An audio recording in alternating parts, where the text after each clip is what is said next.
비타민 C를 복용하면 뭐 감기 예방에 효과가 있다. 혹은 감기에 걸렸을 때 감기 회복에 도움이 된다. 뭐 이런 것들이 굉장히 의견이 분분하기는 한데 아직 정확하게 과학적으로 밝혀진 바는 없습니다. 그 비타민 D는 또 저 암 환자들, 또 암 수술을 받았던 분들 이런 분들 꼭 드세요 하던데. 암에 걸렸던 분들의 혈액을 검사해 봤더니 비타민 D 수치가 낮게 나왔다는 연구 보고가 있었어요. 비타민 D 수치가 높아지면서 암세포와 싸우는 능력도 좀 강해진다라는.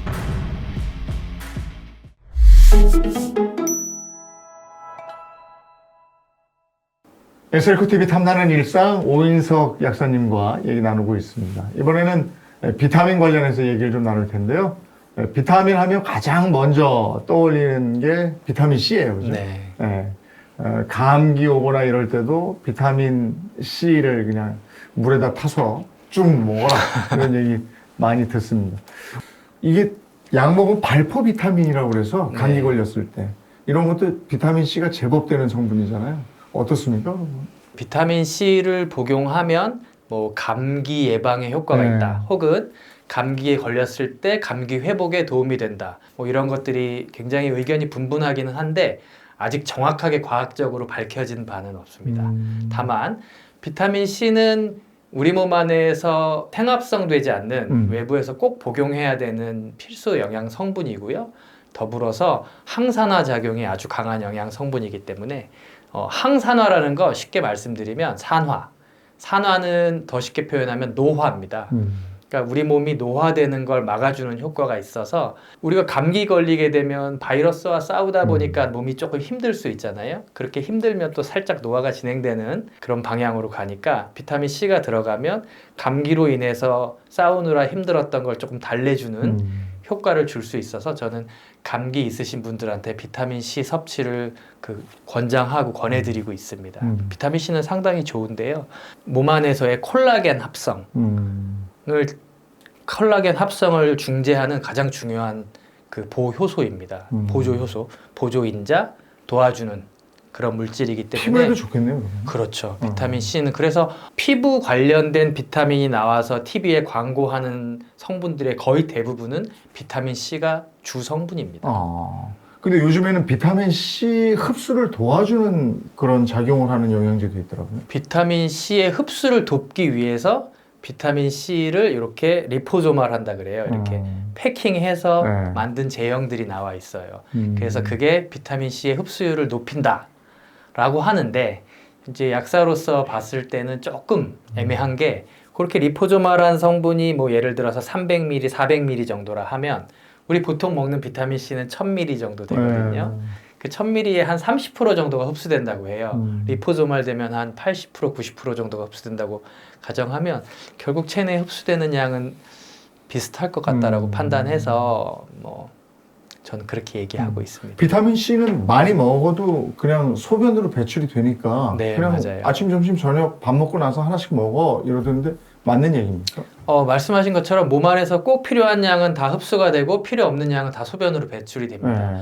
비타민 C의 권장 섭취량이 국내에서 권장 섭취량은 100ml, 많게는 500ml 정도, 100에서 500ml 정도가 일일 권장 섭취량이에요. 그러니까 우리 보통 한 알에 1000ml 정도 되잖아요. 그러니까 상당히 넘치는 양을 복용하는 개념입니다. 그리고 불필요한 양은 또 소변으로 나가니까 크게 몸 안에서 축적되거나 부작용이 발생하진 않아요. 비타민 C는 제법 그냥 먹으면 괜찮겠네요, 그죠? 비타민 C는 약산성 물질이기 때문에 복용했을 경우에 빈속이 아닌 경우에도 위가 약하신 분들은 속쓰림을 호소하십니다. 그래서 위가 약하시고 식사 후, 식사 직후에 복용하심에도 불구하고 속쓰리신 분들은 아까 말씀드린 조금 비싸지만 그 리포소말화 되어 있는 비타민 C라든지 아니면 요즘에 이제 중성 비타민 C라 그래서 에스터화 되어 있는 비타민 C도 있어요. 그런 걸 구매해서 복용하시면 좋을 것 같고 말씀하신 것처럼 비타민 C는 그냥 우리 생활 속에서 복용하면 상당히 도움이 될 수 있는. 그 다음에 비타민 D 얘기를 요즘에 하도 많이 들어서 사실은 저 지중해 쪽 사는 사람들은 그냥 태양이 있으니까 근데 우리는 태양 앞에 그냥 전부 꽁꽁 싸매고 가리니까 비타민 D 흡수가 안 되긴 안 될 것 같더라고요. 맞아요. 그래서 따로 복용을 해야 되는 거예요. 그러니까 이게 최근 한 10년, 15년간의 그 비타민 D 관련된 데이터를 보면 대한민국 국민들의 비타민 D 수치는 계속 떨어지고 있습니다. 평균이. 그만큼 저희가 어떤 실내 생활에 많이 집중이 되어 있고 어떤 그 생활 환경 자체가 그러다 보니까 말씀하신 것처럼 햇빛을 꾸준히 하루에 10분에서 20분 정도만 쬐면 비타민 D가 결핍될 일은 없는데 하루에 2, 30분 햇빛 쬐기가 그렇게 힘든 사회를 살고 있죠. 그렇다 보니까 보충제를 통해서라도 비타민 D 수치를 높여놓는 게 좋을 것 같고요. 뭐 더 좋은 건 당연히 2, 30분 정도 햇빛을 보면서 운동할 수 있거나 그 야외 활동을 하는 게 더 좋을 것 같고요. 비타민 D는 어디에 쓰이는데 이렇게 중요하다는 거예요? 비타민 D는 우리 몸 안에서 일종의 그 호르몬 같은 성분입니다. 그래서 가장 첫 번째로는 칼슘 대사, 칼슘 대사를 매개해주는 보조인자인데요. 칼슘 대사라 함은 우리 혈액 속에 칼슘이 부족하면 뼈에서 칼슘을 빼내기도 하고 혈액에 칼슘이 너무 넘치면 소변으로 배출시키기도 하고 뼈로 다시 보내기도 하고 칼슘의 항상성을 유지시키기 위해서 비타민 D가 아주 중요한 역할을 하고요. 더불어서 비타민 D는 췌장에서 인슐린 관련된 분비를 촉진시키거나 혹은 몸 안에서의 인슐린과의 어떤 그 음식과의 어떤 민감성을 또 강화시켜주기도 하고 그 외에도 면역에도 비타민 D는 여러 가지 역할을 하고 있어서 비타민 D를 그 적정 수치를 유지하는 것은 상당히 중요한 부분입니다. 그러니까 여름에 그 바닷가에 바캉스를 젊은 사람들이 갈 게 아니고 어르신들이 가서 수영복만 딱 입고 그 해변에 좀 누워 계셔야 되겠네요. 맞죠. 네?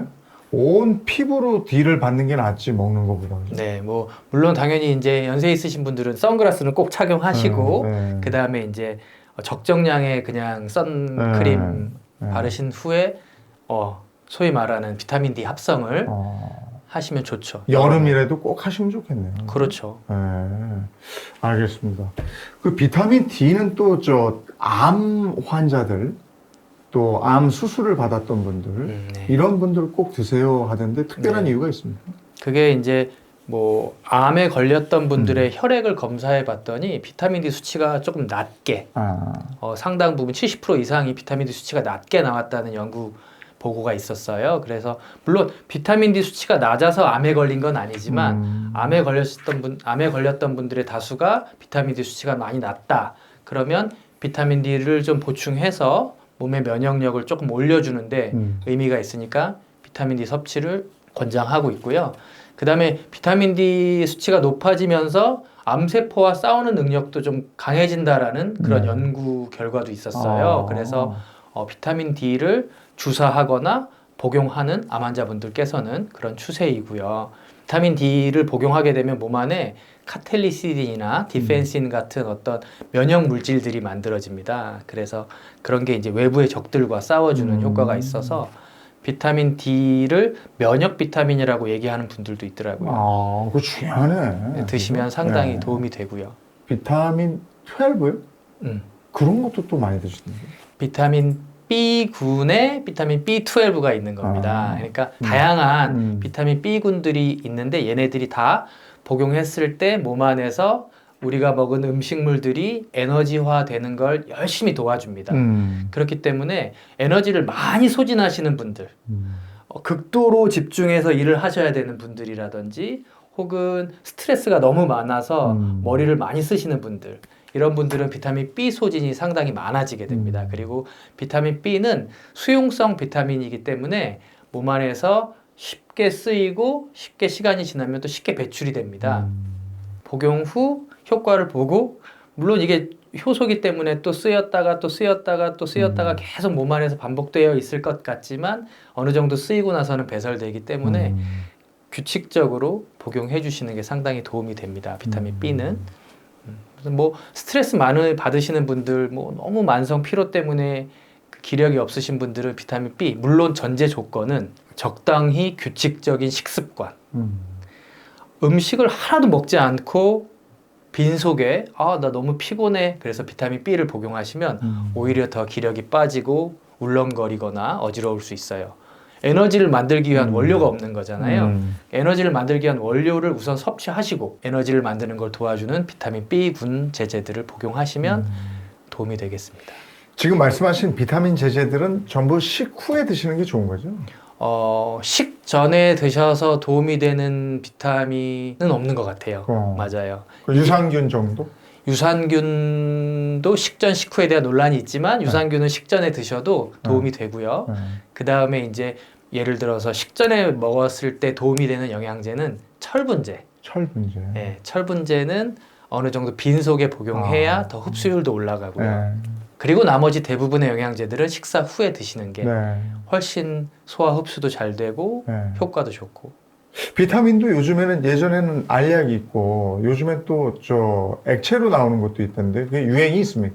액체로 나오는 거는 이렇게 앰플 제제로 만들어서 나온 거, 파우치 제제로. 이렇게 쭉 마시는 거예요. 네, 병에. 네, 맞아요. 그게 요즘 유행입니다. 맞아요.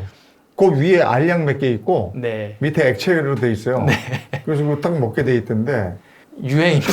그 유행인가 봐요. 그게. 네. 예전에 없었는데 요즘 그게 또 많이 팔려요. 그러니까 이게 다양한 이제 제약회사, 다양한 건강기능식품 회사에서 약사 입장에서는 일정 정도 이게 마케팅의 포인트인데요.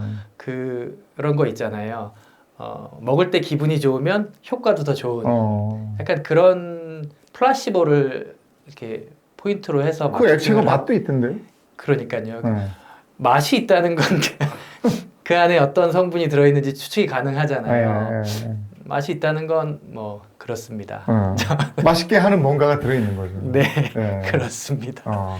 그런 제가 봤을 때 뭐 액상과당도 들어있고 네. 그다음에 뭐 벌꿀 과즙이라든지 이런 게 들어있는 그렇지. 성분들이 있는데 효과는 뭐 큰 차이가 없을 거라고 저는 생각합니다. 네.